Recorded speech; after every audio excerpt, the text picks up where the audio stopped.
Hello, everyone. Welcome to another episode of Dropped Frames Co. What episode are we on? 4632. And who is our guest? That's accurate. That's accurate. Our guest today is a mosquito. Exactly, yeah. He's a mosquito. It's a mosquito. Zeke, is your did I mess up your chroma key again? Are you messed up? I can't tell. A little bit. I move my lights around so much. I can't. Isn't that the worst? Isn't just things that move the worst? It's so stupid. It's so weird that you can't get it to work on your end, but I can always get it to work on my end, and it's perfect lines, no like ghosting around the edges or anything. I don't understand what's wrong with your chroma key. It's just shit. Well, you actually do something to it, and I don't. That's the difference there. I don't adjust anything.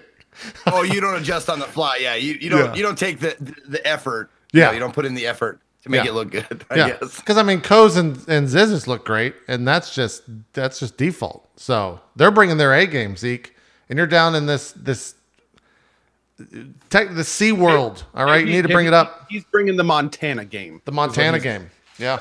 I'm surprised you got mine working so fast because I have 3 chroma keys when I set it up. 3 chroma key? What the fuck? How? Yeah, that's it's like slightly like different shades and stuff. Oh, I guess that makes sense. So wait, you chroma key, and then you chroma key that, and then you chroma key that again? Yeah. I didn't even know you could do that. Like this part, like bottom right here, is like slightly darker, and like the light is shining really high up here. So like I use different chroma keys to cover it fully. I guess that must have been fun to set up. Yeah. No. I've never thought about doing it that way. But I guess that's one way to do it. Yeah. XSplit's chroma key is pretty good in terms of once you turn it off or turn it on, it'll just kind of find everything. But sometimes it doesn't work out that well. Yeah. As Zeke is... I'm trying to get it, buddy. I'm trying to... You know what? Well, I think if you don't want to fucking do it, I'll fucking do it myself. Here. Let me... So you're on 12. That's probably why it's so bad. There we go. Now fix that corner there. Or I could just hide the corner if you want. That corner there. I got it. We got it. It's gone. There we go. Woo! Look at you. We did it. We did it, ladies and gentlemen. Nice. Anyways, now we can start the show. We got a bunch of stuff to talk about today. It's a news-filled week as we're getting closer and closer to E3. There's leaks. There's companies buying other companies. There's a like pre-E3 conference today that I think starts right when the show ends, so that sucks. With Battlefield 5. Yeah. Yeah, I think that starts at 4 Eastern today. So it's literally right as we end. But we got Call of Duty last week announced a BR mode at their event, and probably going to see a Battlefield 5 BR thing later today. So we got a lot of stuff to talk about. But first, let's introduce our guest. Ziz, how's it going, man? Why don't you, for those that aren't in the know and don't play PoE, why don't you kind of give the spiel about yourself? What do you tell people you do? Oof.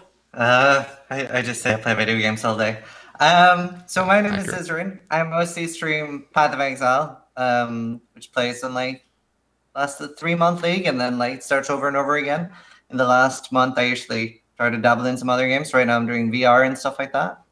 And I am mostly known for doing ridiculously long streams back to back. Like, yeah, I think back to back 24-hour streams. Haven't you done like what's the longest in one sitting that you've gone at the start of wherever? I would assume at the beginning of a league, but well, so I don't actually do like I've always seen like people doing like 50 and 60-hour streams. The longest I've actually done is only 36 hours. But in Breach League, I did 18 24-hour plus streams in a row, like with like a 2 to 4 hour sleep in between.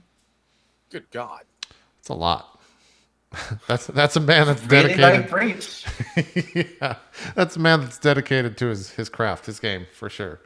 So what kind of like? Because I've done a few 24-hour streams, but those have been. It's been a long time since I've done anything longer than like 12 or 13 hours. Like, what do you do to prepare for that, or what do you do during that, or do you even think about it? Yeah, so I get a lot of snack bars and stuff like that. And I used to drink a lot of Red Bull, but actually just like eating bananas and orange juice has helped me out a lot more.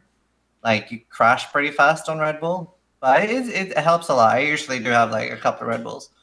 But yeah, eating regularly and drinking a lot of water like helps a ton more than I thought it would.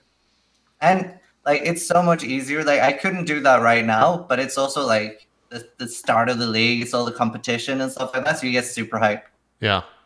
Yeah, I'm sure a lot of that's riding on adrenaline, but I've learned that when I used to do like super long, I guess 24-hour streams as long as I think I went for like 30 or so, but any sort of like energy drink, you just can't drink it. You just have to like eat normal food and not indulge yourself in a shit ton of coffee or a shit ton of like Red Bull or whatever, because you'll just feel like shit about halfway through. For sure. So yeah, I think anyone that's trying to do that stuff, take it from us. Eat right when you're doing a 24-hour stream, because that's the only way that you're going to have a lot of energy. That and just don't yeah. Do a lot of stretches. I usually take like a 90-second break every hour. That's Cool. That's pretty good. Yeah, Zeke, are you still on the hour break? Do you still do? Or are you like an hour and a half? Where 2 hours? 2 hours. Okay. Yep. Every 2 hours, I take a 3-minute break. Not only because I roll ads during those breaks, but because it's healthier to, like, because I actually get out of my chair and walk around my house, whether I need to go to the bathroom or not. I get up and go walk. That makes sense. I need to start doing that, man. Yeah. Because I want to keep doing this for a very long time, and being healthy is very important. Yeah. Yep. I agree. Co, do you have a standing desk? Did you go the standing desk route or no? Am I making things up? I have one. Okay, that's about where I am. I've had this standing desk for I guess about a month now, but the PCs aren't set up to the bottom of it. So if I raise it too high, all the cables will just slowly start to do this and snap off on the PCs. So it's a sitting desk still, but I'm hoping that once that stuff gets set up, that I'll be doing some standing casts. But I don't know. Yeah, I had this great standing desk, and then I moved in to my new house a couple years ago, and I set up everything, not remembering I had a standing desk. And then by the time I was like, oh yeah, I can raise this, like I pressed the up button, and that's when I heard like 3 cables, like 10 pins almost pulling out, and a USB cable popped out, and I was like, well, you know what? Standing's overrated. Yeah. Yeah, I snapped one DisplayPort cable when I was fiddling with how high the desk can go, and it's like, all right, let's never touch this control panel again for a little while. I don't want to ruin anything. Well, cool. Man. I couldn't imagine standing during a broadcast. Like, it's just really. It doesn't. It would feel like work. Like, I had many jobs where I had to stand up hours on end all day long. And I don't want to be in a job like that makes me do that anymore. I could see that. One thing I will say that also I have heard, maybe rumor or hearsay or conjecture or whatever, but standing isn't necessarily better for you. It's the moving around and circulating the blood that's good for you. Right. Apparently it's bad for the knees. That's what everyone. Yep. And one of the big reasons you stand is to prevent things like deep vein thrombosis, where stuff kind of like gets tightened up. And the thing, just like Zeke said, if you stand up but you still don't move, you're actually not doing much to help that situation. Right. Like you're still like everything's still tightening up like it shouldn't be.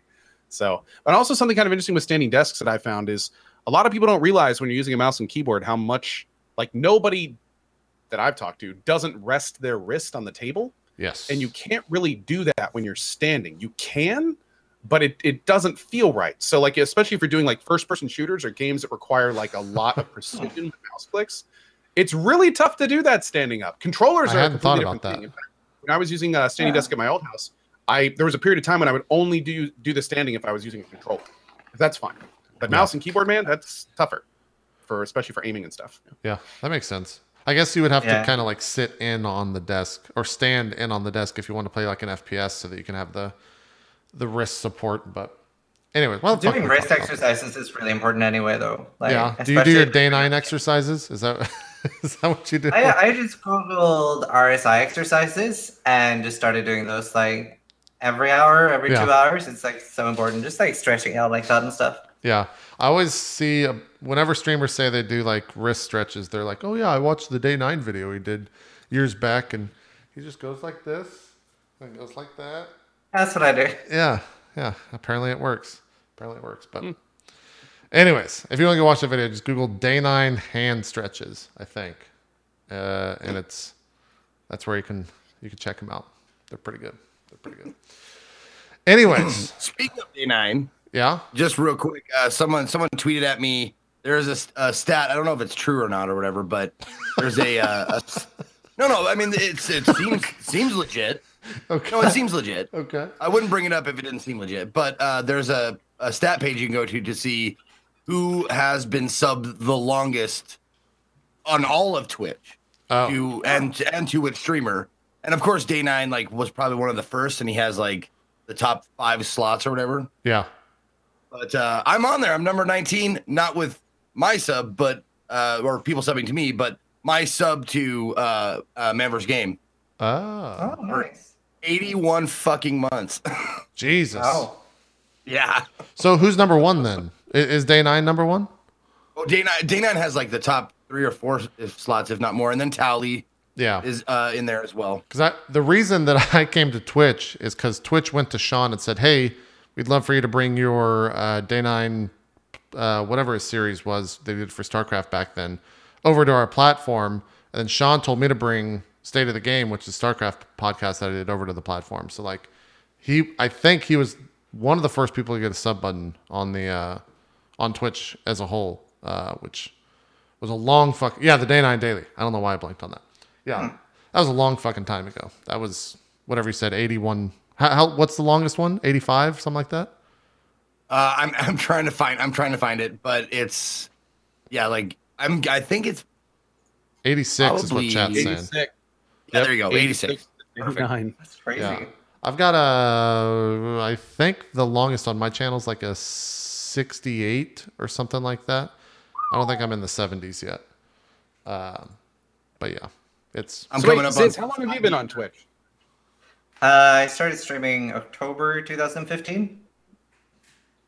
Nice. Actually, technically, I started streaming 3 months before that, but there used to be an option saying hide from directory. So I actually streamed for around a month, doing back-to-back 20-hour streams with literally nobody watching, and I couldn't find myself in the directory on Twitch either.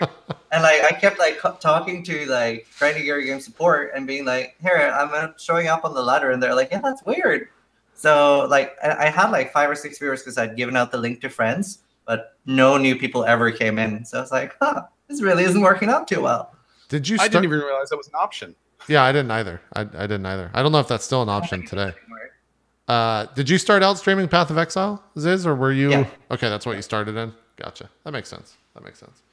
Well, let's talk about this this Tencent GGG news that dropped. Was that Monday or two? Yeah, I guess Monday is when all that stuff started getting out there. Ziz, you're probably the reason that I wanted Ziz here is because me and Co and Zeke's played as well. Played a bunch of Path of Exile, but we're not really on the pulse of the community as someone like Ziz or a couple of the other PoE streamers. So you were on vacation, I think you were telling me when the news dropped. So you weren't even privy to it occurring. But before we jump into kind of what are your thoughts on it, do you want to introduce exactly what occurred and kind of what people are up in arms about?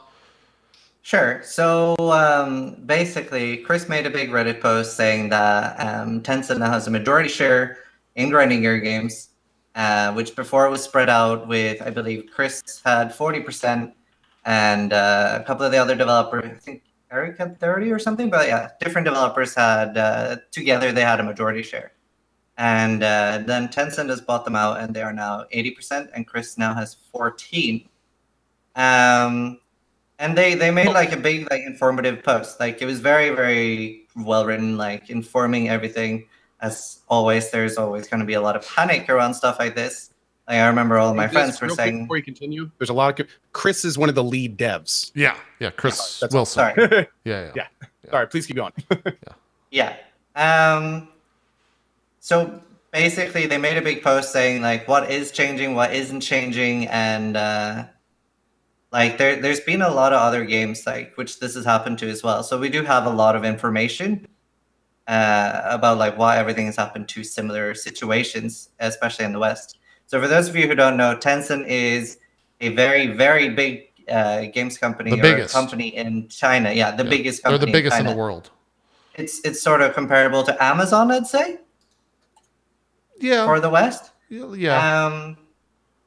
And especially games that like start taking off in China, they really want to like get in on that, especially to make more money on the like China servers for China Realm.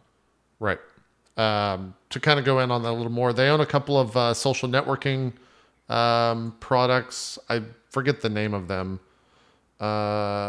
We Game is, I think, also one of their biggest things. There's a bunch of like things that they operate in. They run like the 2 biggest social media platforms in China too. Yeah. Oh, they own. I guess they own part of Discord. They're kind of in everything. I posted. Yeah. There's a tweet that was going around in terms of what game companies they're in. They own 100% of Riot Games, 100% of Miniclip, 100% of Supercell, which is the people that make Clash of Clans, 80% of Grinding Gear Games, which is what we're talking about, 48% of Epic Games, Fortnite, a couple other like mobile companies, Pocket Gems, CG Games, a lot of these others I don't know, like Glue, Kakao, Activision, they own 12% of, 5% of Ubisoft. They actually saved Ubisoft from a bunch of bullshit where there was another company whose name I forget that was trying to buy it, and I think it was Vivendi, but they ended up doing that a couple months back. So they kind of have their hands in everything, and so I think the biggest thing, at least right off the bat, where everyone kind of freaked out, and Ziz, feel free to correct me if I'm wrong here, but I think they immediately thought like, oh shit, PoE sold out. It's going to change. We don't know what the future holds anymore for this game, our beloved game. And I think a lot of that stems from PoE's community is probably like one of the most diehard communities that I've seen for a game in a very, very long time, especially for its size. Like if you're into PoE, you're into PoE. It's a very hard game to like casually play. You get sucked in very, very quickly. And so a lot of people are just worried, like, what is going to happen in the future, and potentially rightfully so. But what are some of the things that you're seeing out there? Is a lot of the complaints? Well, yeah, like there's been a lot of panic, and I think a lot of people are enjoying the drama as well and feeding it. Like I've seen like a lot of bad information being spread. Like there was like several people going around Twitch chat saying all of GGG staff has been fired, except like the developers, and like just really bad information like that, which obviously is going to make somebody who's like, like just skimming through information, they're like, oh wow, well GGG staff are fired. Yeah. So like stuff like that obviously is not helping when nobody was fired. They're looking to hire more people because of it. So yeah, a lot of bad information, which isn't great. Yeah. What are your personal thoughts on the whole thing? As someone who kind of makes a living from or who does make a living, not kind of, who does make a living from PoE. So obviously, like I'm very like closely connected with Path of Exile doing well. So whether they do badly or well is obviously bad or good for me personally. So when I first read the news, I was pretty worried, to be honest. Like I read the news and I was like, okay. But like I started like reading more into it and seeing what Chris has to say, and I feel like Chris in particular has a lot to do with why I'm not as worried, because with everything that has happened during like I've been playing Path of Exile for like 4 or 5 years now, streaming it for 2.5, and like Chris hasn't really like led us astray, so to speak. But regardless of that, like with anything, I always let actions speak louder than words. So regardless of what somebody says, like even if it's someone that I do trust to quite a degree, like Chris, like, if the game starts changing a lot or going badly, then that is something I'll have to consider as that happens. Yeah. So far, nothing has changed, right? So. Well, yeah.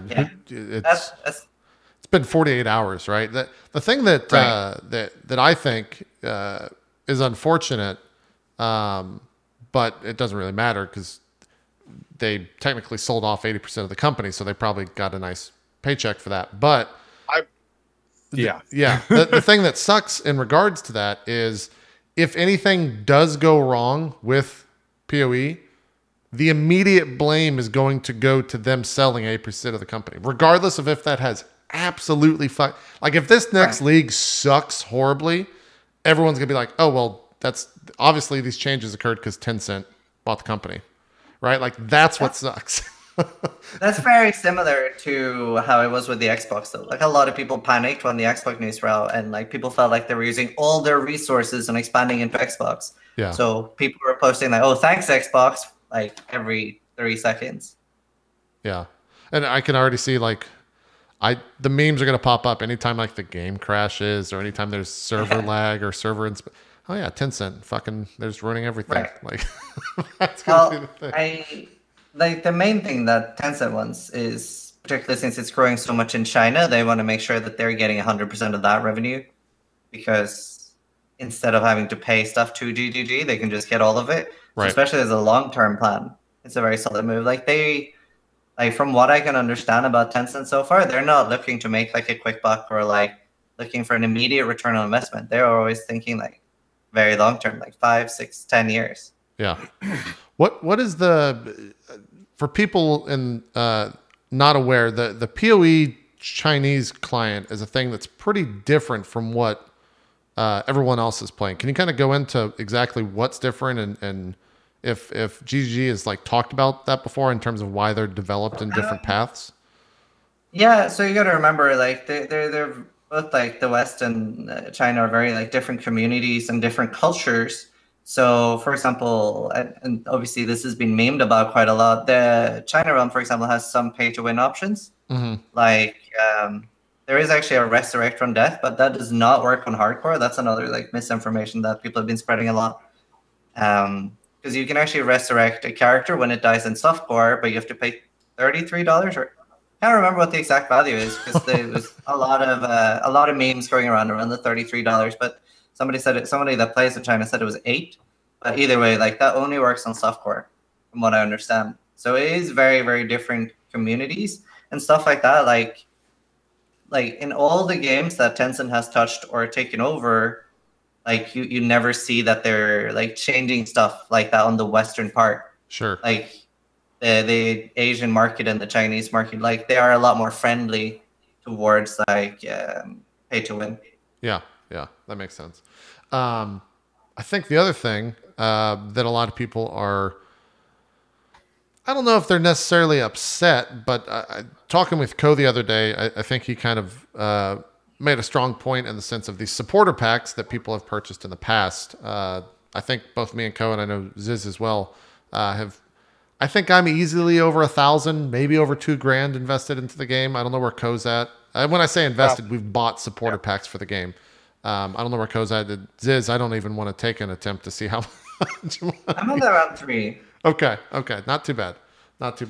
But with that amount of money in the game, I think people have the right to be a little bit upset about them selling that. But you kind of just don't spend any more money if you're upset, and that's kind of the end of that, right? Like I don't want to put words in Ko's and Ziz's mouth, so Ziz, you're about to speak on a little bit. Where are you at with the supporting stuff? Something I actually like asked Chris about too, because that was one of the most things I saw the most, that people were worried about them being still called supporter packs, or a lot of people were saying that they were putting or they felt like they would be putting money directly into like Tencent as a company, instead of like helping out grinding your games or helping out, for example, paying Bex's salary, right? The community manager. Right.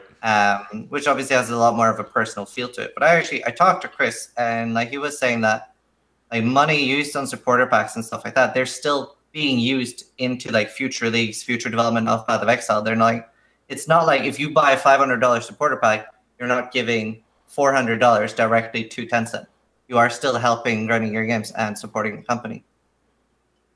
So the allocation of resources you're saying is I mean, that's a weird statement, right? Because like 80% of the company is a pretty big stake, right? So it's right. Yeah. I have to admit, like I see where that thinking is coming from, but Tencent is also not a charity, and they also really couldn't give less of a shit about games. They're there to make money and make money for the people that give them money.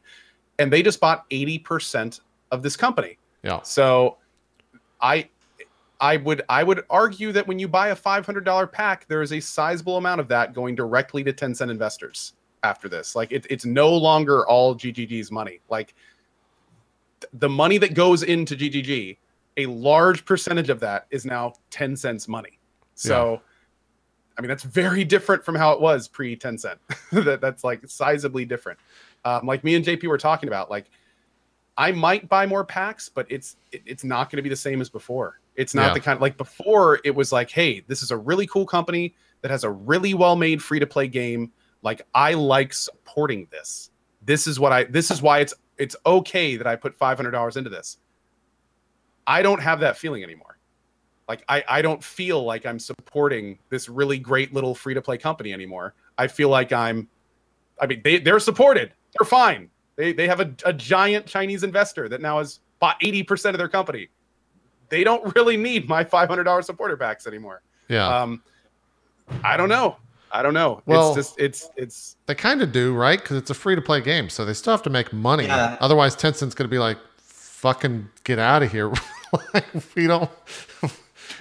Yeah, I feel like invest 80% worth in the company. So I mean, but still, it's just like I just that's a huge amount of money to be put into the company. And obviously, like I don't think like when you think about it, like GGU was doing okay. It was they have it's a 100 employed company, 100 plus I think. So they were doing okay. I'm sure their value was pretty high. And if they bought 80% of the company, that is a lot of money that went to GGG. A lot. You don't just get rid of 80% of your company for fun, and of course they knew. I'm sure they knew there would be backlash over this. Factor that into the price. So it's the kind of thing where it again, all that money is going somewhere. It's probably going into development. They used to get that money from supporter packs, so it's not like they're going to just all of a sudden make PoE so much more amazing because of this 80% purchase. Right. I don't know, man. It's just there's a lot of unknowns here. And they're not kind of like, I don't know. It's different. It's a different ballgame now. Yeah. I think that... Now, the game itself is fine, for the record. I don't think anything's going to happen to the game. I'm going to keep playing it. It's going to be a great game. I'm only talking about the supporter packs. Sure. Ziz, you want to chime in? Yeah, I feel like one of the things that could potentially be scary is I don't think there's going to be a massive change on, for example, the $30 to $60 supporter packs. I think there might be a big change on the $500 ones. Yeah, but there kind of has to be. I understand they are getting the majority of revenue now from the smaller ones and not the bigger ones, which I feel like was slightly different in the past, but I don't have any crazy numbers there. I feel like if there is a big change there, then that's when we might start seeing changes to Path of Exile. Like, as you said, like they still need money. So if for some reason people do start panicking really hard and stop buying supporter packs completely, that's when we might see changes.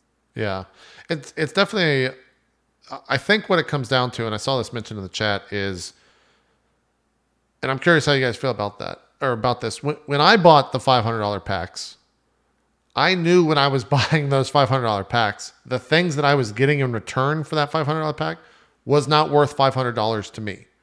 But I was supporting the game because it's a free-to-play game, and I was comfortable putting like 600 hours into it and paying that amount of money. Now, if I get the same exact stuff for $500, that's going to be the step. Like some people won't make that connection. Some people don't want to drop that amount of money ever. Some people don't want to drop that same amount of money and get the same stuff when they potentially know that there's a lot more backing to it these days. So, like, I would hope that whatever they do what? Do you think that will just be until the sting wears off, or the not sting, but like until the news is old? Like now everybody's like, I might not want to give it to like one of the biggest companies in the entire world. I might not. Like I bit my tongue just now. It fucking hurt. Sorry. I might not want to give my money to the biggest company in the entire world, where I would give it to like GGG. But do you think like after a while they'll be like, I don't care, I just want this thing?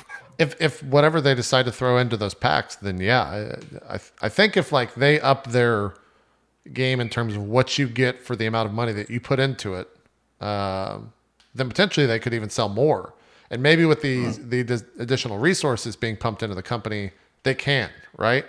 But a lot of that comes down to, at the end of the day, is how many people you have working on the game. And if you can support more people now that you've sold off 80% of the company, or not, sold off is a weird term. Now that a company is taken 80% of the company from you, can you support more developers? Can you have those developers put more time into just cosmetic items, or is it still going to be making updates to future leagues or things that they've said for a long time where they want to update the engine, different animations, different art for all the items? Like, I think that'll be something that if they don't start making big changes in regards to everything I just said, a lot of people will start, like, there's reason to get upset now because of the fact that they had 80% of the company bought, right? Because there's more funds. So if this stuff isn't changed and it's just kind of the same game 6 months from now, except for a new league or two, then I think people might be a little bit, they might have some cause for concern there, right? But if it gets better across the board, then I'm all for it. Like that's super exciting. If PoE gets even better than it is right now, then I'm super excited for that. What were we gonna say, Ziz? Something I found that was pretty exciting, or like new rather, was I think it was in the New Zealand Herald or something. They were saying, or Chris was saying, that while they're still focusing on Path of Exile, they were potentially interested in making more or new games in the future, and that's something I haven't seen ever mentioned before. Like, I'm pretty sure every time I've heard them talk about that, they've said, no, we're just focused on Path of Exile. We have no interest in making new games. Yeah. So that's changed. Yeah, I wonder what that would even, like I wonder if they would just make a better PoE or if they'd go down a completely different path and make something completely different. I wonder if they would keep their strong free-to-play model. Right. Yeah. Yeah. I mean, do you guys think that, like, in terms of being a free-to-play game, this was like one of the best, or it is one of the best? I think we've said that before, but do you still agree with that, Co? Oh yeah, in terms of development, in terms of quality, in terms of like how much clear love and passion is in the game, absolutely, it's easily one of the best free to plays made. Yeah, yeah, I think we know where Ziz stands on that as well. I feel it's up there with like Dota and League. I actually feel like it could be better. Oh, sure. Surprisingly, like, well. So what I kind of don't like that there's not at least half a premium stash tab for free. Right. Yeah. Like, there's definitely some things similar to the way you can upgrade the normal ones at the moment. I wish you got like half, just to like show people how you sell from in-game and stuff. Yeah. Like, that's always like irked me a little. I'm always curious to see like what percentage of people spend money on this game. Like you'll sometimes get stats from like a lot of mobile developers for that stuff, but I've never really heard anything stat-wise from GGG on and like what is the percentage of users that actually buy something in this game, or do they just completely play free-to-play? Be interesting to see if people like what the average user spends on this. Yeah. Yeah. Also be interesting to see like what's a whale in this game. Well, I don't do a lot of free-to-play games per se, but I would say like this is definitely one that I spent probably the most time on. But as far as fun goes, I think it would have to be behind that furry game that I showed you last week. That's free. But a close second. PoE would be close second. Yeah. Yeah. What was the name of that game? Because people are like, Amorous. Furry game. It was what? Amorous. Amorous. Okay. Amorous. It's free. Just look it up on Steam. Yeah. Go play the free furry game. I think free-to-play modules are working so well that I think it's kind of crazy not to do free-to-play anymore. Yeah, it's if you want to reach a wide audience, you can definitely go free to play for sure. But I feel like that's the type of thing where like you have to decide that before you even work on anything related to the game. You have to say like, all right, we're going to make a free to play game, or all right, we're going to make a AAA game, or the budget is usually the first thing these days in games in terms of how much you can actually devote to creating it, and if it's going to work for X model. Right. I'm trying to think, like, I guess Fortnite is another in recent that's done super success. Like Fortnite's probably the most successful right now free to play game. And then of course all the mobile stuff, but yeah, PoE is still trucking along. So do you think it's going to hurt any of the new league launch next week, Ziz? Do you think there's going to be like giant boycotts for the new league? Nah, like I feel like everyone's really excited about Incursion, and from like what I've heard and seen, like Ziggy's been showing off some like content and stuff when he actually went down to visit them, and it looks really finished. Which obviously Bestiary had a lot of bugs, which was the last league, when that went live, which rubbed a lot of people the wrong way. So like a league being this finished from the get-go, that I think that will make a lot of people happy. Yeah. Well, and to add, JP, there is one very good thing about this. It would be a different situation if you were forced to put money into the game. But really, I mean, the fact that you don't have to put a penny into this means really at the end of the day, no one should care. Like none of the stuff we've been talking about should have anything to do with liking or playing PoE. If anything, PoE just got a bunch more money. So if anything, it's going to get more developed. And they've already announced they aren't changing how they're going to make people pay for it. Right. So like when we're talking about, you know, having there be pushback in terms of playing the new league and stuff like that, I don't think there's going to be any pushback because all of that stuff is exactly the same. The only kind of issue with the Tencent purchase is the fact that now there's a little bit more to consider when buying packs, but that's it. Like, I don't think the game, there's no reason not to play the game over this because nothing's going to change in the game. Yeah. So, yeah. That makes sense. I can see that.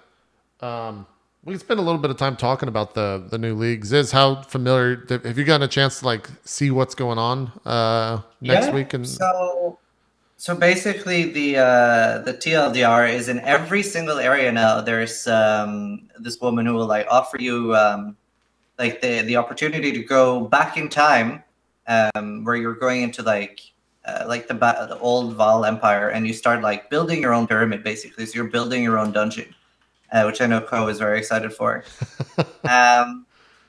And you get like sort of similar to the way an older league called Breach worked, where it like opens like you have a time window and you can kill things to extend the time window, and you have to start unlocking like gates. So you can choose where like or how your dungeon gets built, like what rooms connect, and you can start upgrading the rooms. And then some of the rooms will sort of be portals to older leagues, like you can like explore. Like for example, there's a Breach room where you can get splinters and like breach gear and stuff like that. So we will most likely have some cool opportunities to get like outdated gear, or not outdated, but like legacy gear, which is very cool. And something that's really exciting about it, which I didn't really like about Abyss, which in Abyss you had like a loading screen and like you would lose your buffs and like ball skills, stuff like that. Here there is no loading screen. Like it's completely like fluid. Like you click on it and you're in, and then you just start killing. There's also, they've done really good, like, I think you can see in the current video playing that, like, the loot just pops out at the end. So you just have to focus on killing, and then all the loot gets popped out. So if you are, like, one of those people that want to loot everything and take your time, you don't have to rush that. It will all be lying there on the ground afterwards. Yeah. That's smart change. Yeah, and we've read some cool things, such as Aziri can actually be in the final room of the pyramid, or one of the rooms of the pyramid. Oh. That's a little scary. So there's a lot of cool stuff. I'm very excited for it. Have they said what were you gonna say?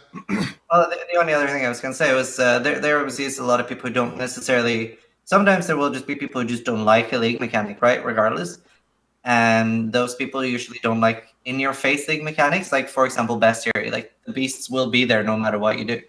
Whereas this mechanic, like you could technically skip it. Like you don't have to interact with it. I guess that's true. Although I feel like there's so much being added into it that you want to check it out, right? Like it behooves you, if you want to get gear faster and better, to check the stuff out. Oh yeah. Yeah. I like it when you use words like behoove. Why is that? It makes me happy. Okay. I'll throw some more $10 words in there for you. Thank you. Yeah. And there's also, as always, like a lot of new uniques and a lot of new balance changes and stuff, which is cool. There's also a bunch of new. I guess these are some of the new uniques right here. The story of all. Mm-hmm. So are you already seeing like people? What do you think build wise is going to be like the new thing? Where are you at right now? So, what would you tell people to look into? So obviously, it feels like they want to start buffing like Ignite quite a lot. It feels like they want to buff traps quite a lot. Other than that, like planning before the patch notes can be really hard, because if you start planning something specifically and like maybe another build gets like buffed super hard, or like maybe Righteous Fire gets nerfed into the ground, right? Like that Righteous Fire in particular is in this sort of scary area right now because they're buffing Burn and Ignite things, but they said they were reworking Elemental Equilibrium, so that's pretty scary. So like planning specific builds right now is I'm not something I'm particularly into. I usually do that 3 days before when the patch notes are out. Yeah. It definitely seems like they are aiming for like, please play traps. Okay. And then a lot of people are asking like, what's are you going to be making a video in terms of what build to start? Yeah, I'll be making like starter videos and stuff like that. Like these are strong starters for Incursion.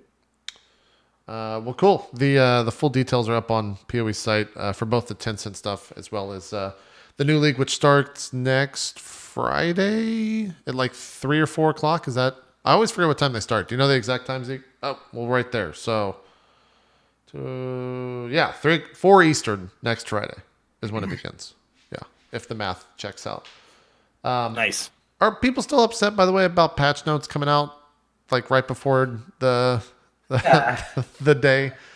Yeah, especially because it is so finished and seems so finished. It's a little weird to wait 3 days before. I'd love to hear like the reasoning on that actually. Especially as someone who wants to like help make more starter builds and guides and stuff, it would be nice to have everything already. Have they ever said why? Or have you ever like asked Chris why? Well, usually it's not finished. That's like the normal reason, but now it seems pretty finished. Give us the patch notes. Yeah, that makes sense, I guess. I mean, there's usually a reason, but yeah. Yeah. Are you going for another? Are you doing another race, or is there always a race at the start of the league and that's just undetermined? There's always one race. So like, well, sometimes several. Like last league they released the Uber Elder, so I really wanted to race on that. This league I will actually be playing solo self-am, by the way. Really? So that's gonna be interesting. Yeah.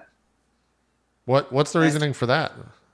So, like, especially when you have an item called Headhunter, there is a lot of lag when playing in a party. Sure. That's not so much like computer related. It's mostly because like the servers, like there's so many like damage calculations and stuff. So you can, when you're on a super high damage build, you can like really feel everything crunch up. So that's not great. And I feel like everybody else, like I feel like that's where the main competition is going to be this thing. Huh. Okay. All right. It's also kind of nice not to rely on anyone else. Like sometimes, like, so usually the way we do it was we'll try to like time to go to sleep at the same time. So everyone would be like, okay, we're going to go sleep 3 or 4 hours now. Everyone be back. And then somebody's still sleeping. And if you're a support player at that time and the person who's carrying is sleeping, you're a bit screwed.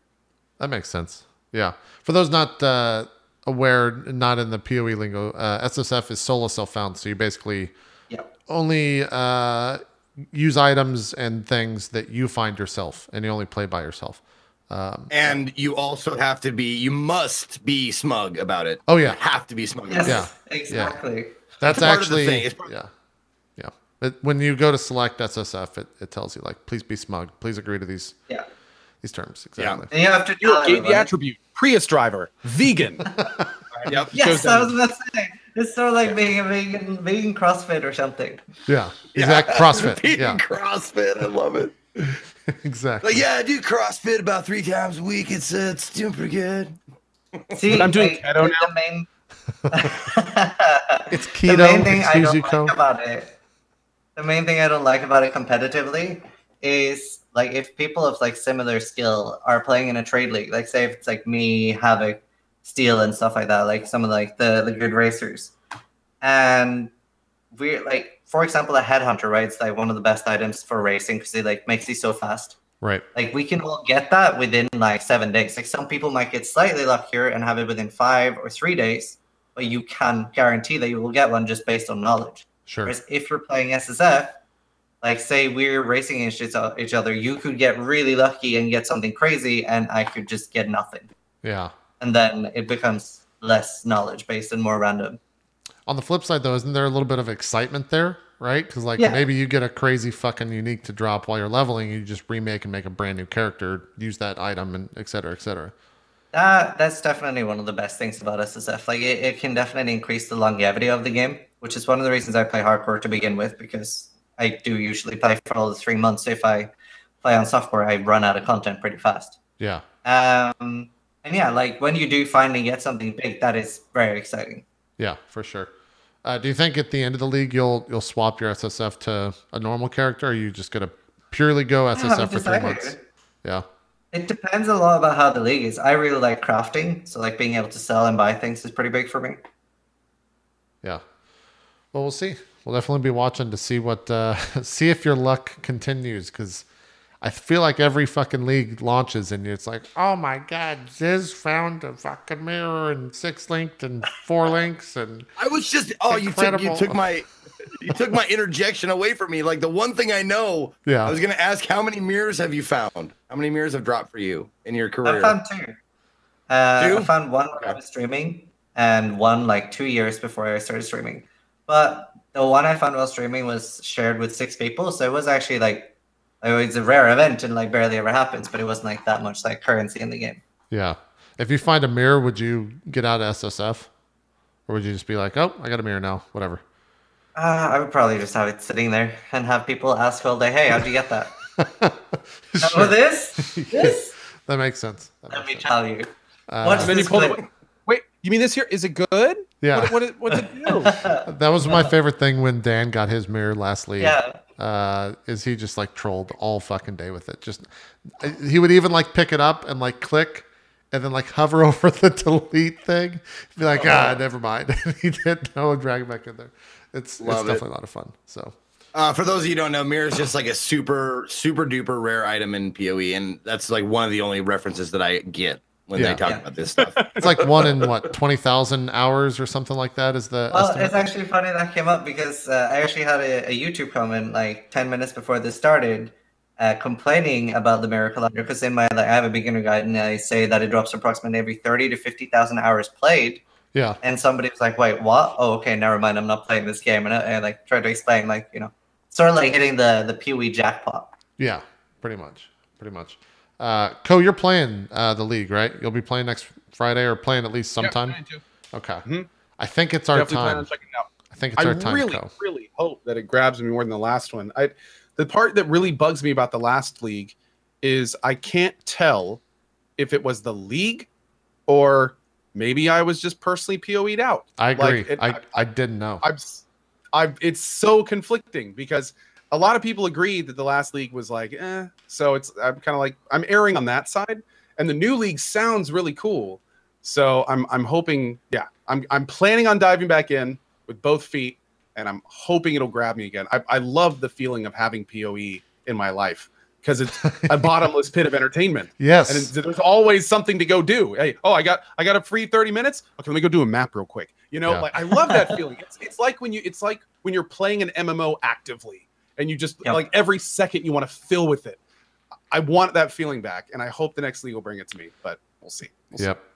Yeah, I kept trying to think if I wanted to play Flashback, which is it's not really like, is it a mini league? Is that what the official term is for it is that's going on right now? It's like a race league. So basically what Flashback does is it does a lot of the previous league mechanics at the same time. So in the Flashback now we had Bestiary, which was on permanently, and then you had 3 other different leagues at the same time. So you could get, for example, Beyond, Nemesis, Bloodlines, and then you would have that in that same area for 1 hour, and then it would change. Right. So, for example, say you open an Arid Lake map for 1 hour, they would have those specific mods.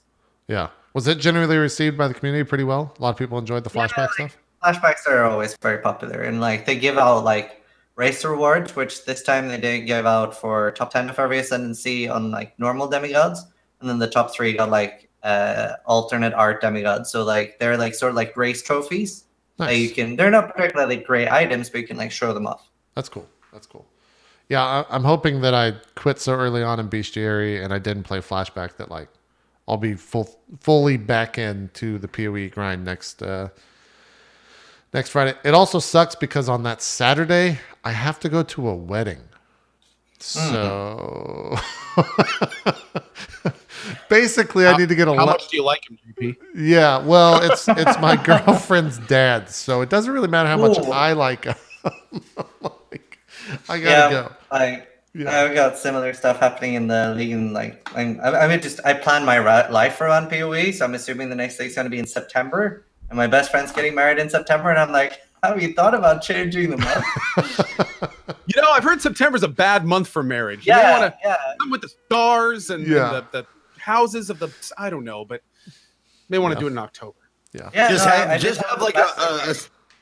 What's that? Oh, sorry, Colin. No, I was just saying, just have like a Segway with an iPad on it and FaceTime in, and just like have it stand there. Yeah. While you're just. Yeah. Now, another good thing is Tencent may have the PoE phone app out at that point. We might have the mobile app out. I'd do a little PoE while you're watching. That could be fun. I'd be into PoE on my phone. I'd play that. I don't know. I don't know how it would work, but I'd play it. I mean, if it was a cyclone, you could just do like, just do that all day. It'd be great. It'd be super simple.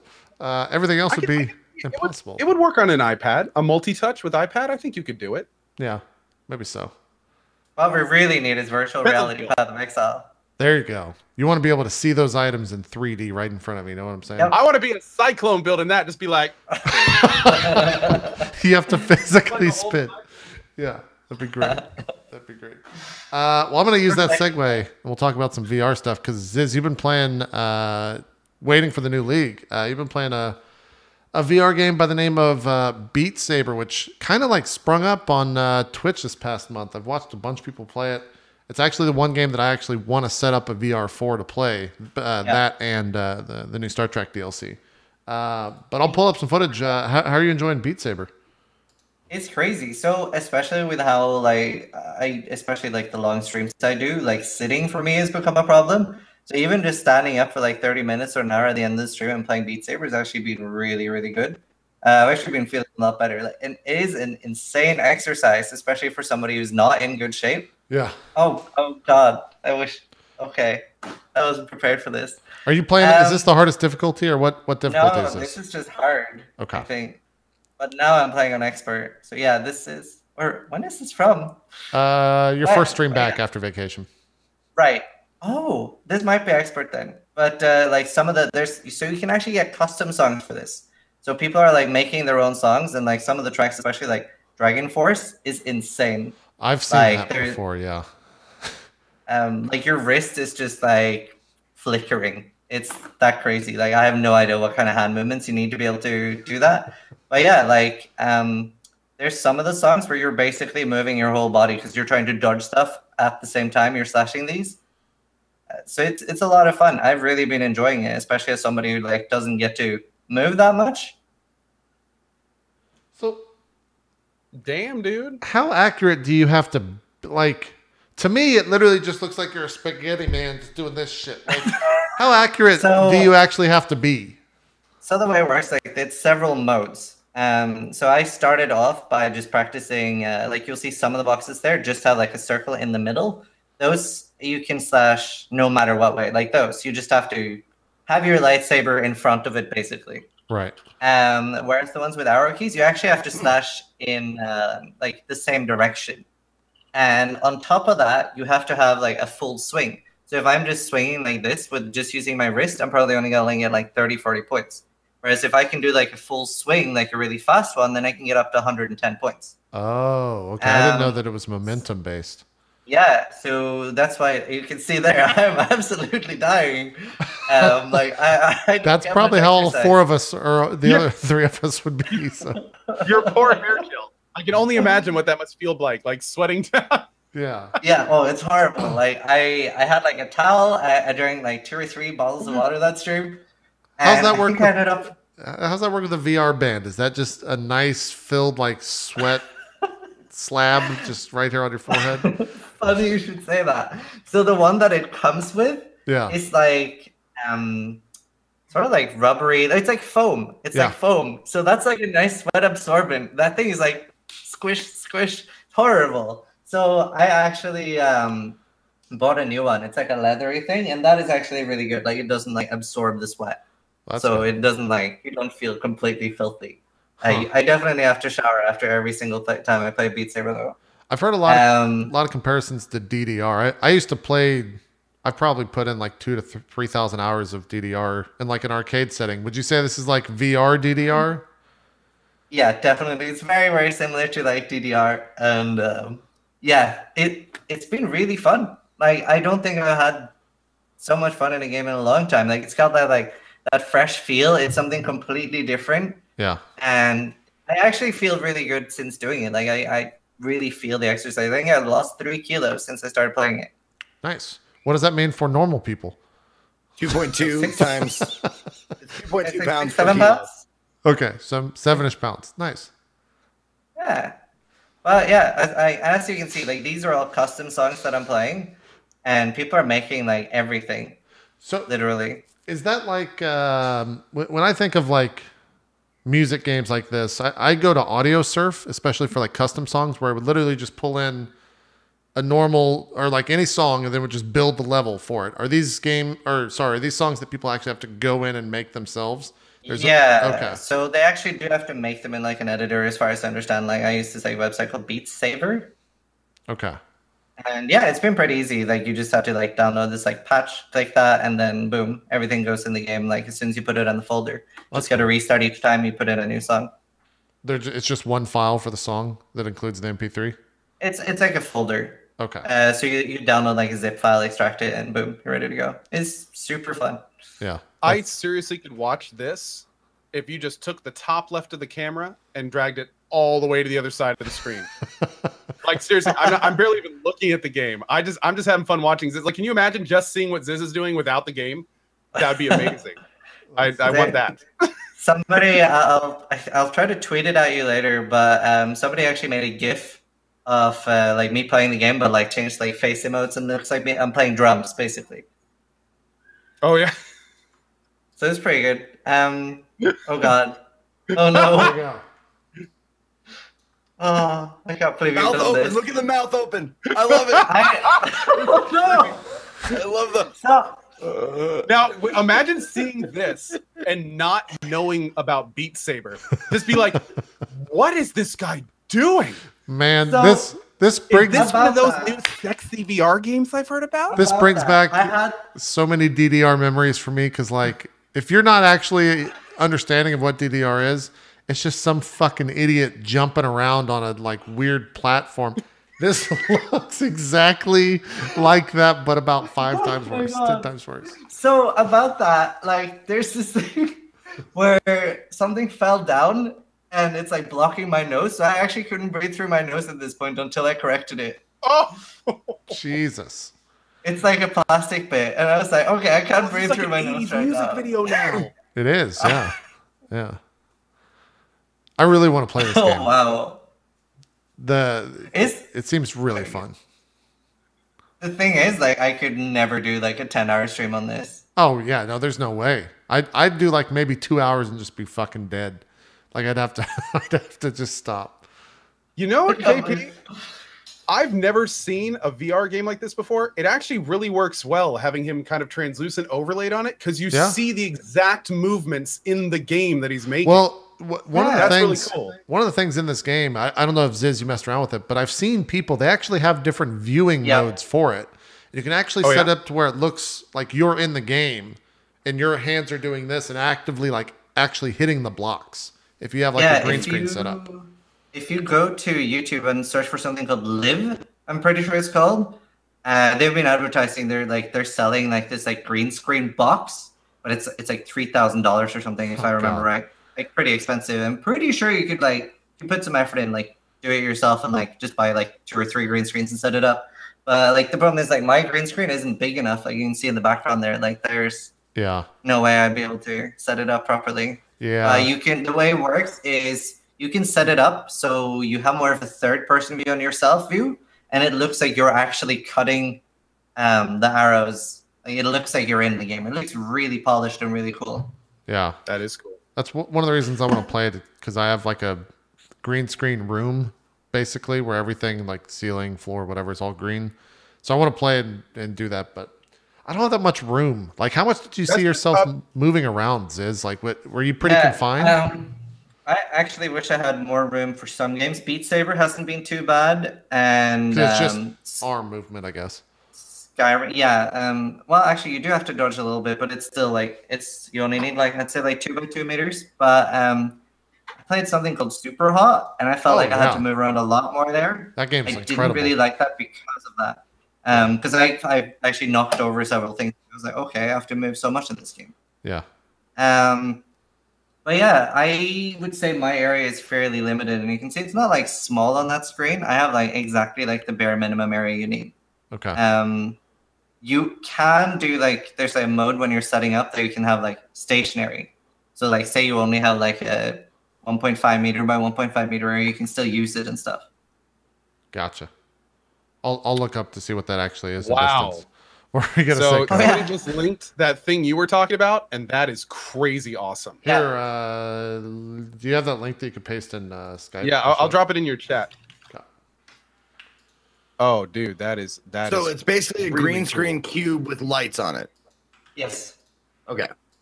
So as long as you can cover your floor and you can cover like a big enough area that you can be that far away and still, you know, be able to hit things without like throwing down your green screen, then you can see it there now. It looks pretty badass.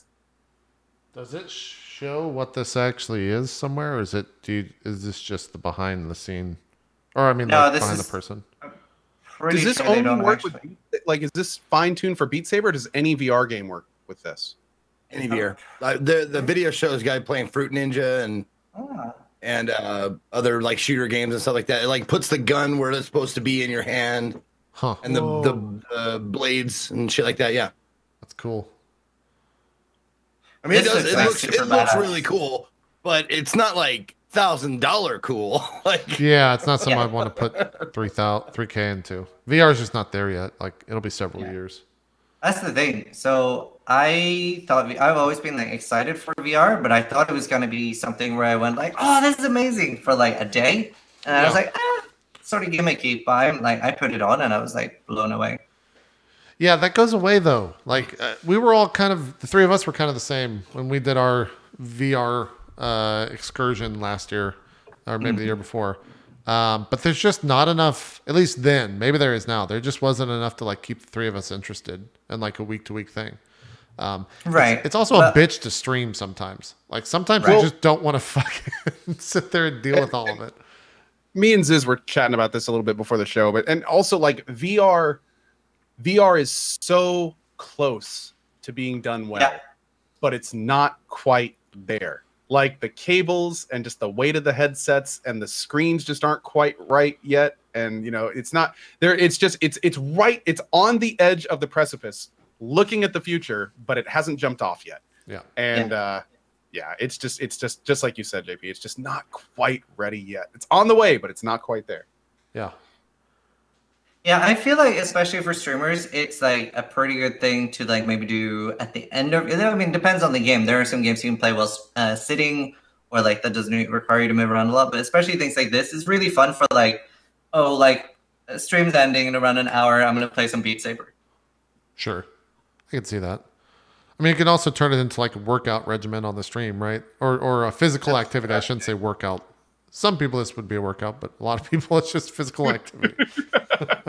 I think present After parties watching him included. play this, yeah, this would be a workout for many of us. yeah, present parties included. This would be a workout. Yeah, I definitely want to play it though. I'm still fearful. I have a giant.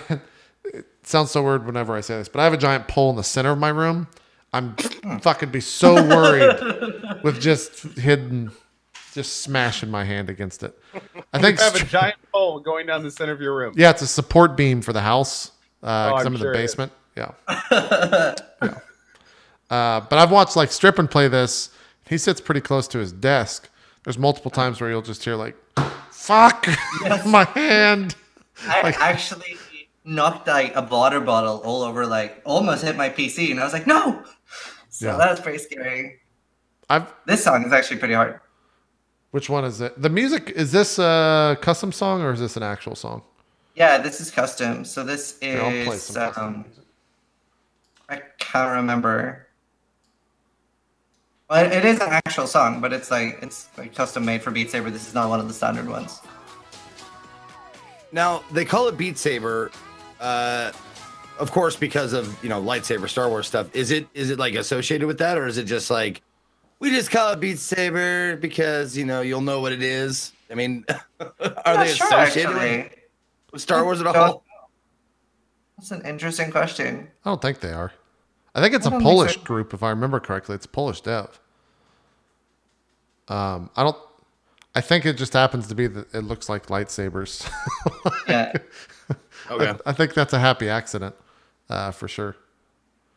Like, They I wouldn't have have it- if they were gonna get sued. Unfortunately, they wouldn't let 'em, so you know. That's Yeah. cool. They had to go with Beat Saber. Yeah. Oh, are they're Czech? I guess. I thought they were Polish. Anyways, doesn't matter. I definitely want to check this out though. Seems like you're having a pretty good time with it. No, I know. Hey, for all you dickheads in the fucking chat saying Saber, they don't own the word Saber. That's not what I'm saying. I'm saying the combination of Saber and the fact that you're holding fucking lightsaber. Yeah. Disney's pretty litigious too. They could go after this if they wanted. Yeah. It's a thing. There's a Sorry lot for of fun yelling, games though. It's all good. What were you saying, Ziz? You're playing a lot of I- other I- VR games? Yeah, like I tried this other game called Gorn. Gorn? Yeah, it's like this crazy, very, very hardcore or gory arena game. Oh, I've seen this. Yeah. Okay. Yeah, this game's pretty crazy. Oh, there it is. Yeah, it's actually very crazy. Like, it turns you into a bit of a sociopath. You can actually. I love killing people now. It's great. Well, pretty much. It's very fun. But you can actually knock one of them out, lift him with one hand, and pull him apart with your other hand.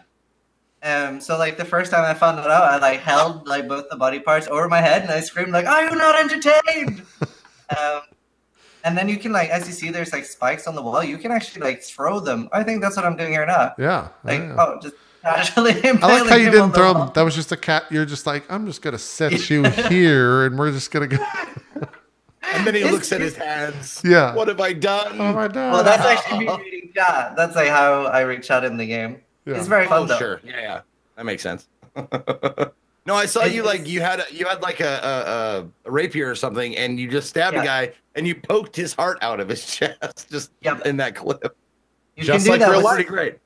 That's something I was doing with spares as well. You can like, if you just like lift them up, and then once they're on your spare, they're actually fully unconscious. You can just like walk around over to the like spikes on the wall, like slide them onto it, and you're there now. So it's surprisingly fun. I don't think it has like, it's not something you can spend like 50 hours on like Path of Exile or something, but it's very, very fun for like less than 10. I want to see you get in another fight here. Is the king or whatever just taunting you right now? Is that what's going on? Yeah, so he will like have this random speech, which is, this is a champion battle. So that guy actually has badgers on his arm. It's actually a pretty hard fight. And I think it might be the next time I face it. I might die the first time. I actually got very scared because they leap at you, which might happen here. I can't remember now, but yeah, they're actually pretty scary. Very, very surprising. And they actually like stay on your body and keep biting you. So that was pretty scary. But yeah, so this is like a champion battle. The guy will have like a speech, so that's me dying. Huh. And then you raise your arms to salute him, and you can like flip him off or like do like peace sign, whatever. Like there's a lot of different things you can do, and then the fight starts. And this is a Devolver game, right? Is this what did you say? Devolver Digital? Yeah, I think Gorn is Devolver game, if I'm not mistaken. I can see that. That makes sense to me. They would probably support something like this. Yeah, I'm not sure, but it's been incredibly fun. Like, there's loads of different weapons you can use and stuff. I think my favorite, like, there's like these twin blades you can get. So once I got 2 of them, I'm like, oh, you are not prepared. Like, very like Illidan Storm Rage feel, and I was running around just slashing everything. Nice. So it's a very good fun. I think this is the one where I get really scared. I think that's what I've noticed the most about VR games is like very simple things can scare you. Oh yeah. I've been playing like some Skyrim off stream, and the scariest part out there. Like fucking badger bugged out. That was weird looking. Yeah, the scariest part so far has been when I'm walking in the middle of nowhere and a dog appears like a wolf and like growls at me, and I've actually like I fell over once. So yeah. It's not. What about like going in the caves and stuff with all the skeletons? That's not freaky. See, no, because then I'm sort of, I know there's gonna be stuff coming. Like I'm Okay. ready for stuff, and if something gets close to me, then yeah, I've been really enjoying. It's weird watching myself dance around there, but I've been really enjoying like bows in all these games. Yeah. Well, a lot of people said that Skyrim VR, like the bow, is super fun to use. And one of the like best parts about Skyrim VR is the bow. Did you download the thing where you can do all your dragon shouts by like saying Fusro and shit like that? Did you download that mod for it?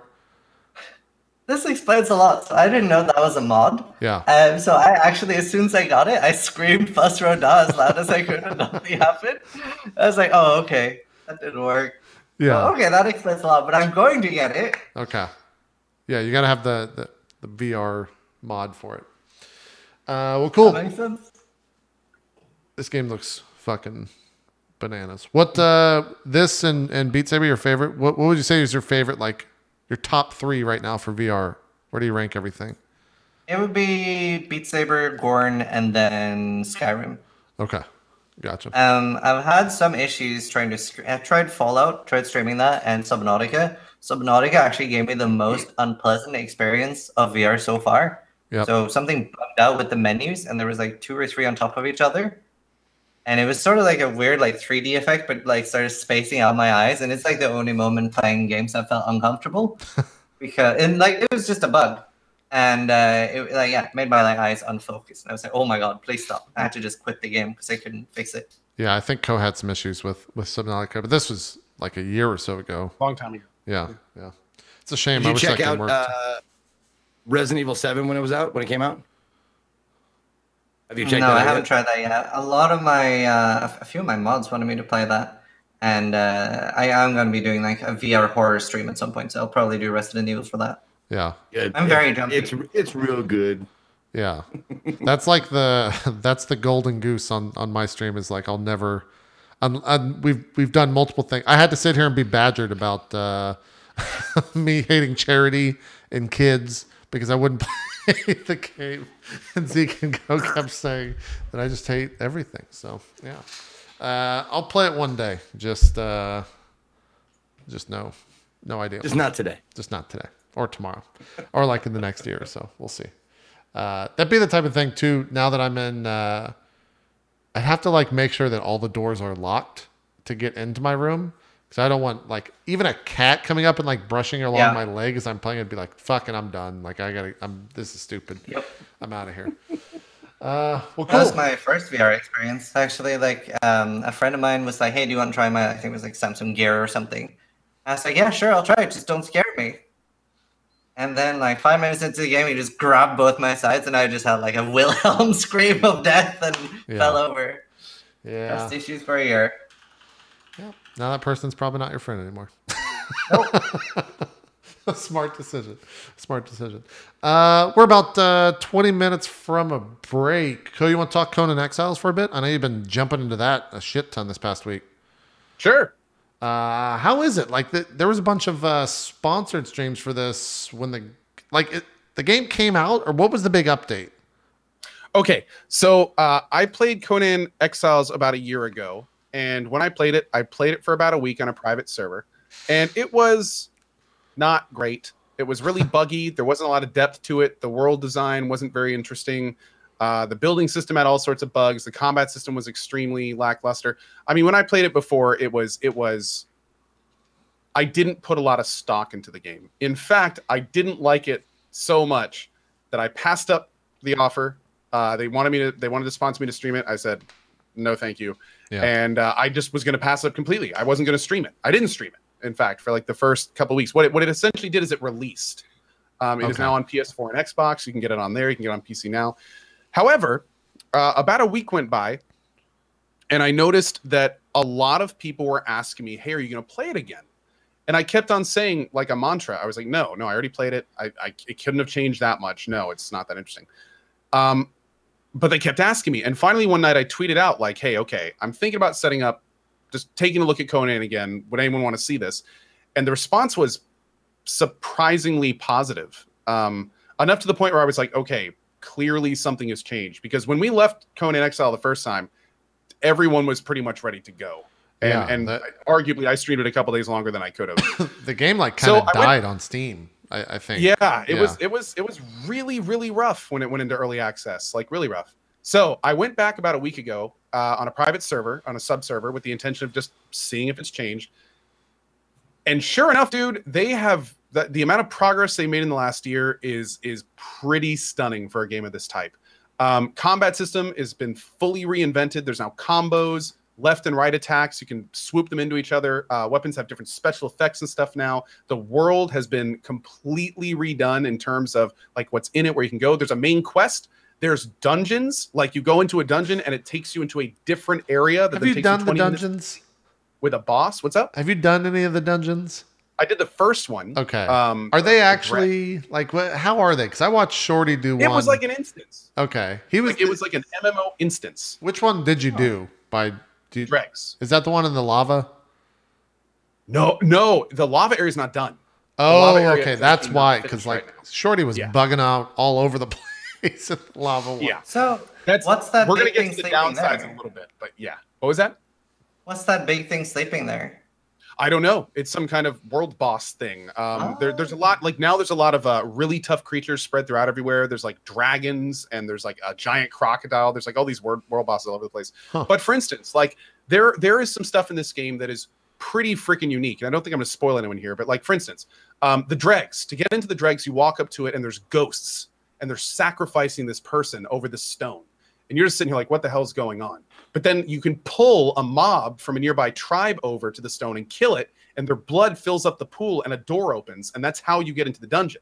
And then when you get into the dungeon, it's this like puzzle thing where you have to fire a bow at these buttons to get these water levels to adjust, so you can actually make it to the boss, that's a unique character, and then you kill the boss, which has its own set of mechanics, and you get a special staff and some other stuff. And then you have to take that staff to another part of the map and charge it up with this bat creature you have to kill's blood. And then the staff talks to you and tells you about an old town you have to go to. And then you have to go talk to an NPC. Like, and this just goes on and on and on and on and on. There's like an actual little quest line that leads you around the world, which is wild.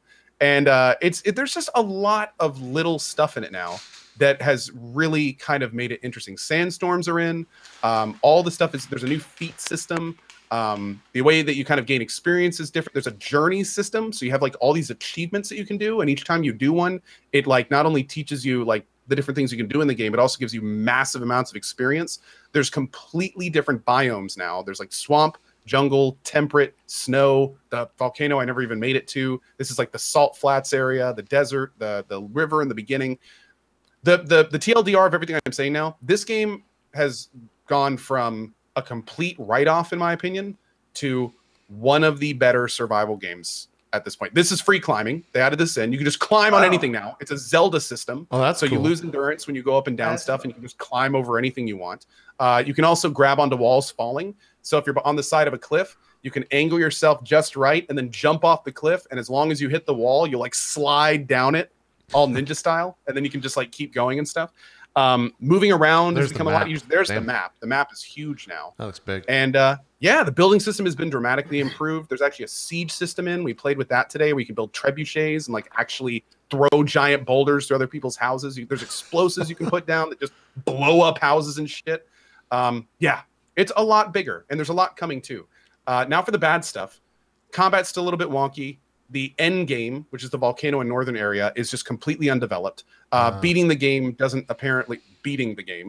have nearly the effect they want it to right now. And apparently they're still reworking that. Also, this game released on PS4 and Xbox, and apparently for some people it's a mess, like unplayable mess on some consoles, which is really unfortunate, especially because when I played it on the PC, I barely ran into any issues. Like, it was pretty smooth the whole time. There were definitely a few bugs, like, you know, sometimes you die and your corpse disappears, you got to relog.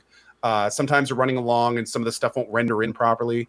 You know, there's still little issues, but again, compared to when I played it the first time, it went from I'm not even going to look at this game to I could see myself playing this again on future updates. So how are the servers? Is it like a similar system like Ark, or? It's standard server architecture for survival games. So you have like up to 70 player servers. You can have private servers. There's a whole bunch of public servers you can join. We actually did a colo server. So we actually installed server software and ran our own server. We have 2 of those up now. And that was, my server guy told me that was pretty easy. Got all that set up. You have full control. There's actually an entire server interface in the game. So you can go into the server structure and there's just sliding bars. How much XP gain rate do you want? Up to 10x. How much harvesting do you want? Up to 10x. Resource respawns, training timers, like anything you want on the server, you can just hit escape, go into a menu, and just drag bars around. It's super easy. That's cool. So That's that really part's cool. pretty fun for server owners, especially. Do you think? What about? Oh, go ahead, Ziz. I was just gonna say, like, what about like PvP? Like, is there only like full PvP servers, or is there a lot of like non-PvP stuff to do? Now, this is what's pretty cool. First of all, you can play this game solo. You can play it offline. So if you want to, you don't have to play with anyone. Nothing. There are PvP servers, which are fully open PvP, like the one I'm on. There are PvE servers, no PvP. Then there's a type of server called PvP Conflict.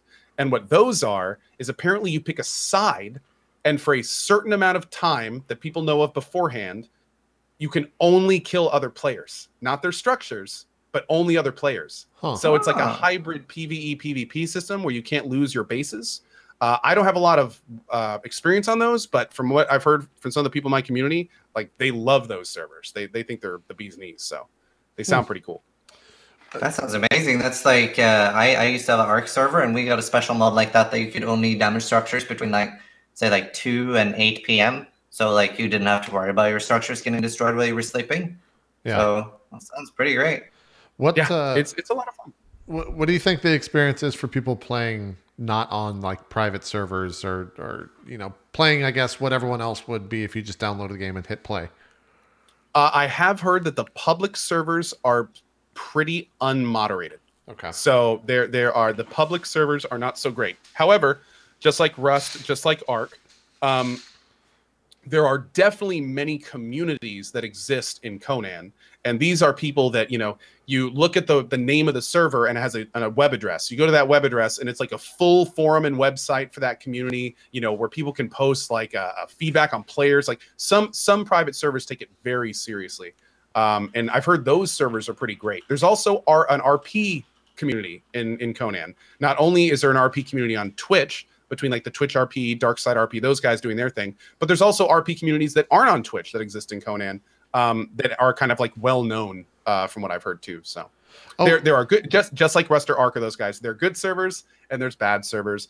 And I hate to say it, but picking the right server will a lot of times dictate how much fun you have in the game. I didn't know you could play single player. Do you have anyone that's enjoyed that? Like, can you do the dungeons solo? Do you get NPCs or like what? From what I've heard, you can. I've heard people in my channel have said a couple of them are actually just playing solo because they have either internet issues or reasons that they can't like watch a stream and play without lag, so they'll watch a stream and play solo. I don't know how some of the end game stuff would work because there are some difficult fights later. Yeah. So that may be something. But I do know that from what I understand, I think if you keep playing the game, eventually everything is somewhat soloable. Now, interestingly enough, the combat mechanics also lead to a lot of kind of skill-based stuff. You can lock onto enemies, and there's a full dodge mechanic, like dodge left and right. Oh. So you can see an enemy start to pull his sword back, and you dodge to the left, and he will just swing at air while you go up behind him and start hitting him, just like you would in a Dark Souls game or something. Now, when I was playing that on the servers, it was the tiniest bit laggy, but it made me think that if you were playing solo, maybe that's like really tight timing. Like maybe that lag is gone in a solo game, in which case you could really play it like and do timed dodges and stuff and really make that work for you. I haven't done it yet, so I don't know. Huh. Yeah. So I'm guessing the game. What? Oh, sorry, go on. No, I'm guessing the game doesn't penalize you for using like the completely incorrect tool for the job. That you're currently doing. No, and you say that, Zeke. However, here's the thing. If you use a pickaxe on a tree, you get less wood, but you get bark. And bark is actually a really important crafting component because bark is how you dry out skins. It's how you dry out wood, which that's how you make the tier 2 of the crafting stuff. Like oh, by the way, I was blown away by how many. There's like 17 different crafting stations. Jesus. There's a crazy amount of crafting stations. And then, of course, you can do a whole bunch of stuff on your own. And something I haven't talked about yet, in Conan, there's NPCs all over the place. Fighters, armorers, dancers, entertainers, blacksmith, taskmasters, and you can knock them out, literally tie a rope around their legs, drag them back to your base, put them on a torture wheel until they break, and then put them in your base. Wow. So like you can have an entire army, as one person on my server did. You can have an entire army of fighters guarding the front. You can have archers on your roof. You can have an armor smith at your armor smith station, a blacksmith at your blacksmith station, dancers, which will just dance in your base, healing you with regen. Like it's crazy. And there's like different actions. There's named NPCs that you can then conk over the head, drag back, and make your own. We call them interns. And it's our intern training program actually was pretty verbose by the end of it. No, it was nice. It was nice. So makes sense. Now, is there any other way you can persuade them to come with you besides like kidnapping them? No. Okay. Hey man, it's Conan. It's not Care Bears. All right. I'm not saying that. It's not diplomacy. It's Conan. Yeah. I'm saying if I got a blacksmith to come work for me of his own volition, he'd probably do better work. Is what I was saying. This is really fun. You think that, Zeke, but tell me, how many RL blacksmiths do you know that were conked out, dragged in front of their anvil? We don't know. Maybe they do work harder if you do that. It's true. You never know. I mean, when you have the fear of death in you, that can motivate. Co's onto something. We should expand this a little bit. How do you think I run my mod team? Yeah, exactly. That makes sense. Best mod team on Twitch for reasons. Oh man, yeah. What are the other? There's Ark. There's Conan. What are some of the other like? What do you even call this type of game? It's not open world. These are survival sandboxes. Survival sandboxes. Okay. What are some of the other survival sandboxes that are like good? The one. Well, we have to be careful when we say good. We'll say as developed. Okay. You have games like Rust, which is about as developed as this now. You have Ark, which is not only this developed, but also has a couple expansions under its belt.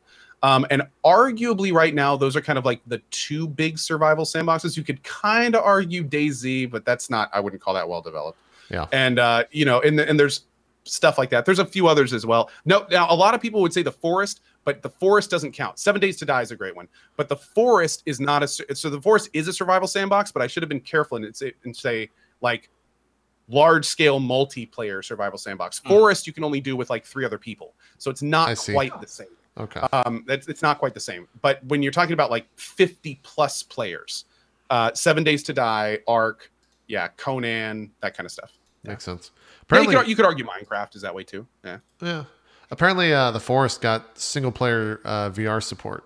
So that came out like this week. If you want, that game is great, by the way. If you haven't played The Forest, especially these days, like it's awesome. I would assume as well in VR it'd be kind of terrifying in some parts.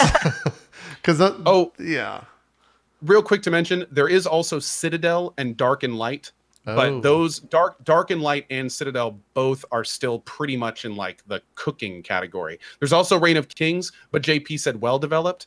So I remember Reign of Kings. Yeah. Reign of Kings has always been kind of make your own adventure. Don't let the devs hold you back kind of thing. If you follow me, I remember. That.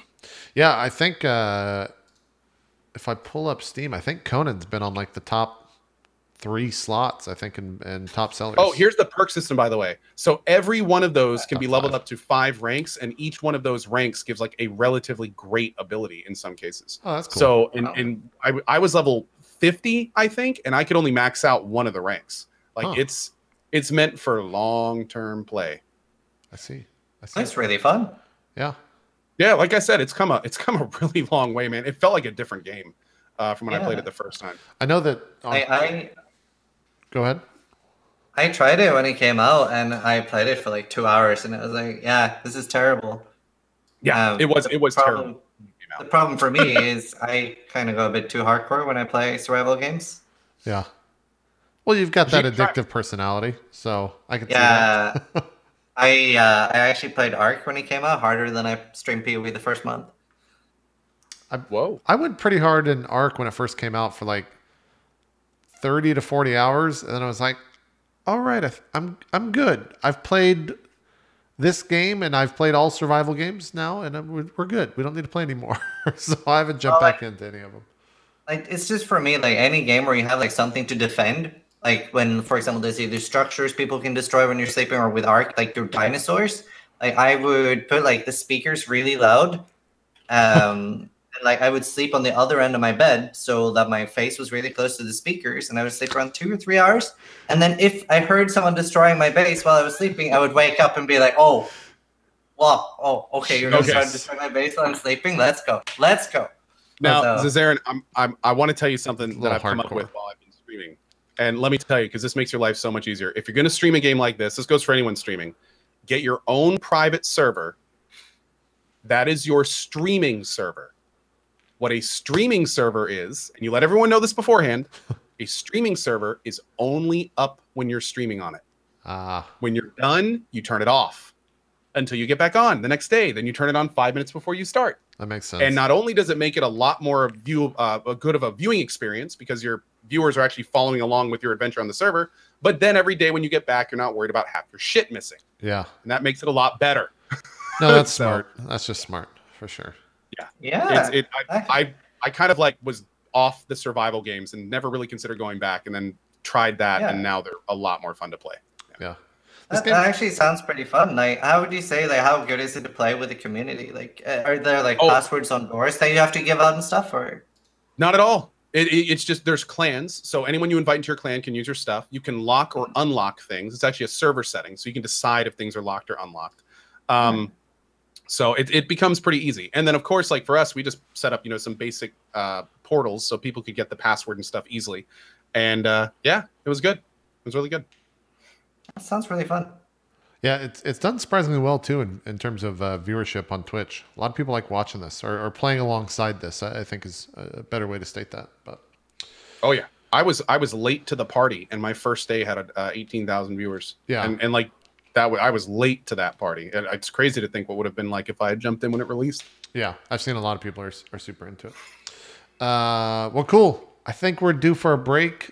Ziz, I told you we'd give you the option. If you want to split now, totally understand. But if you want to stay on for the next half, it's totally up to you. Just let me know now, because if you're splitting, we got to let you do shout-outs. No, I'm good. Okay, cool. Well, then we'll take a quick break. We'll come back, talk indies with Zeke. I've got a game or two to talk about. I actually jumped into a random indie game, Zeke, that you have to play. It's actually like I played 6 hours worth, which is a lot. Really? Yeah, that's a lot for you, for sure. Yeah, exactly. So we'll talk about that, and then probably some news and stuff like that. I really wish that Battlefield event started in 30 minutes, but it starts in an hour and 30. So we'll have to talk about that next week. But oh yeah, that's right. Yeah. Anyways, I'll go turn off the sun. Yeah. Go work on that sun, Ziz. We'll take our quick break and we'll come back and be back with more Drop Frames right after this. We'll see you guys then. Bear back.